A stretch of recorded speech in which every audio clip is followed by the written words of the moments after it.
Yes, thank you, Mr. Speaker. And I think it's important to correct some of the misinformation that's being provided from opposite members. To try to give the false impression that the government doesn't care about the tax dollars is just simply wrong. You have direct ministerial involvement in terms of resolving the issue, and you have not seen resistance at the committee stage, where we have seen even more accountability on the issue in itself. We are working cooperatively with the Auditor General of Canada in regards to this. And what we're really dealing with today in the Speaker's ruling is the issue of the blurring between parliamentary supremacy and judicial independence, where we have the Conservative Party of Canada actually believing that it can just take any sort of file and say, we're going to get that information from that file and hand it directly over to the police, negating any responsibilities to the Charter and so forth. Does the member have any issue with taking that kind of responsibility?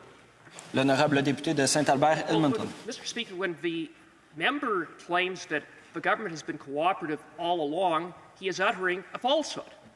I have been involved, along with the member for South Shore St. Margaret's, in trying to get to the bottom of this corruption, and at every step of the way, Liberals have voted to block and obstruct the ability of various committees to do their work. They have voted against every motion, for example, to produce documents. The minister failed to fire the board. The minister dragged his feet in finally taking any action. Only when the Auditor General released her damning report did he see fit to fire the board. And with respect to the inaction of the government, don't take my word for it, take the word of the whistleblower who called the minister's actions corrupt and deceitful. Thank you, Mr. Speaker. Mr. Speaker, my interest is that the constitutional aspects of what is happening today. The RCMP and Auditor General, I believe, have expressed concerns about the blurring of the line on the separation of powers between the different branches of the government. The honourable colleague is a lawyer by profession, if I am not wrong.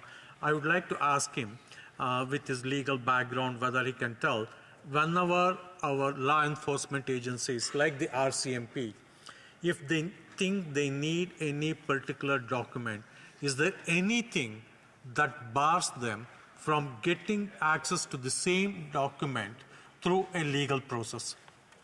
Honorable député. Speaker, I thank the member for an opinion, and what the order of the House required the government to do is turn over all relevant documents to the RCMP. When there's corruption that is identified, it's appropriate to turn over that evidence to the RCMP, and the RCMP can do what they wish and pursue what they wish based upon the documents that should have been sent to the RCMP months ago, but have not, thanks to this government's obstruction.